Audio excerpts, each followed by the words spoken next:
দক্ষিণ এশিয়ার ভূরাজনীতিতে ভারত বাংলাদেশের সাধারণ জনগণের সম্পর্ক কোনো কালেই শতভাগ ভালো ছিল না। অনেকদিন থেকে আফগানিস্তান পাকিস্তানের সম্পর্ক এমন। ইতিহাসে সহযোগিতা থাকলেও অবিশ্বাসের ছায়া কখনো কাটেনি, জনগণের মনস্তত্ত্বে যেমন তেমনি রাজনৈতিক কূটনীতিতেও। বাংলাদেশের স্বাধীনতার পেছনে ভারতের অবদান অনস্বীকার্য, কিন্তু স্বাধীনতার পর থেকেই নানা বাস্তব কারণে বাংলাদেশের সাধারণ মানুষের মধ্যে ভারত বিরোধী মনোভাব থেকে গেছে। জল বন্টন, সীমান্ত হত্যা, বাণিজ্য ভারসাম্যহীনতা এসব ইস্যুতে অসন্তোষ প্রবল। তবুও ভারত ছাড়া যেন চলেই না বাংলাদেশের। চিকিৎসা, শিক্ষা, পণ্য কেনাকাটা, এমনকি ধর্মীয় অনুষ্ঠানের দাওয়াতেও ভারতের দিকেই ঝোঁক। এই নির্ভরতা শুধু রাষ্ট্রীয় বা অর্থনৈতিক স্তরেই নয়, ধর্মীয় ক্ষেত্রেও গভীর।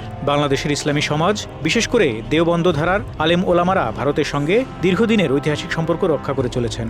দারুল উলুম দেওবন্দ শুধু ভারতেরই নয়, পুরো উপমহাদেশের ইসলামী চিন্তাধারার এক কেন্দ্রবিন্দু। এখান থেকেই দক্ষিণ এশিয়ার বহু ধর্মীয় নেতা শিক্ষা নিয়েছেন, যার মধ্যে ছিলেন বাংলাদেশেরও বহু বিশিষ্ট আলেম। তাই আজও ঢাকার বড় কোনো ইসলামী মহাসম্মেলন মানেই ভারতের কোনো খ্যাতনামা আলেমের আগমন।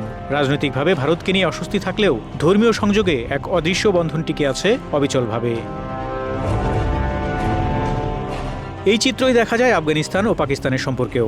সোভিয়েত বিরোধী যুদ্ধে পাকিস্তান ছিল আফগানদের বড় আশ্রয়দাতা, যেমন ভারত ছিল বাংলাদেশের মুক্তিযুদ্ধের সময়ে। কিন্তু সেই ঐতিহাসিক বন্ধুত্ব পরে রূপ নেয় অবিশ্বাসে। আফগানিস্তানের ধর্মীয় জীবনে দেওবন্দ চিন্তাধারার প্রভাব আজও প্রবল। সোভিয়েত আগ্রাসনের পর পাকিস্তানের দেওবন্দি মাদ্রাসা থেকে হাজারো শিক্ষার্থী যুদ্ধ করতে আফগানিস্তানে যায়। পরে সেই শিক্ষার্থীদের থেকেই জন্ম নেয় তালেবান। আফগানিস্তানের রাষ্ট্রীয় ক্ষমতায়ও এখন দেওবন্দ ধারার অনুসারীরা, কিন্তু পাকিস্তানের রাষ্ট্রীয়ভাবে সে মতবাদ স্বীকৃতি পায়নি। ভারত আন্তর্জাতিক রাজনীতিতে যেমন বাংলাদেশের কঠিন প্রতিদ্বন্দ্বী, ধর্মীয় কূটনীতিতে তেমনি কৌশলী। একদিকে ইসরায়েলের ঘনিষ্ঠ মিত্র, অন্যদিকে আরব মুসলিম দেশগুলোরও বড় ব্যবসায়িক অংশীদার। মধ্যপ্রাচ্যে কোটি কোটি ভারতীয় শ্রমিক কাজ করছে। এই সম্পর্ক ভারতের জন্য এক বড় কূটনীতিক ঢাল। বাংলাদেশের মুক্তিযুদ্ধের সময়ও ভারতের ধর্মীয় কূটনীতি গুরুত্বপূর্ণ ভূমিকা রাখে। জমিয়তে উলামায়ে হিন্দের প্রধান মাওলানা আসআদ মাদানি তখন ভারতের মুসলিম সমাজে বাংলাদেশের স্বাধীনতার পক্ষে জনমত গঠন করেন।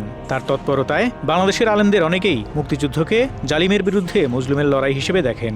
হাফেজি হুজুর সহ বাংলাদেশের বেশ কিছু দেওবন্দি আলেম পাকিস্তানি বাহিনীর বিরুদ্ধে অবস্থান নেন। মুক্তিযুদ্ধের আরেক প্রবীণ নেতা মাওলানা আব্দুল হামিদ খান ভাসানীও ছিলেন দেওবন্দেরই ছাত্র।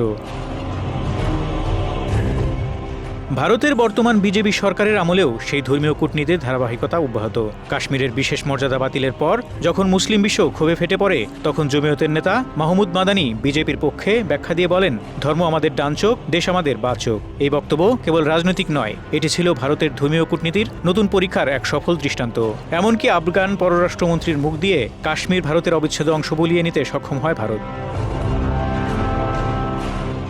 বাংলাদেশ যেমন বারবার ভারতকে স্মরণ করিয়ে দেয় মুক্তিযুদ্ধে সাহায্য মানেই চিরকালীন আধিপত্য নয়, তেমনি আফগান জনগণও পাকিস্তানকে মনে করিয়ে দিচ্ছে আফগানিস্তান কোনো খেলার মাঠ নয়। আঞ্চলিক শান্তি ফিরিয়ে আনতে হলে ভারত ও পাকিস্তান উভয়কে ছাড় দিতে হবে আধিপত্যবাদী মানসিকতা। দেখার বিষয়, একসময়ের অকেজো বলা দেওবন্দি চিন্তাধারাই হয়তো নতুন করে এ অঞ্চলে শান্তির আলো জ্বালাতে পারে, যেখানে ধর্ম, রাজনীতি আর মানবতার মিলন ঘটবে এক নতুন বাস্তবতায়। Dhaka express, desk report.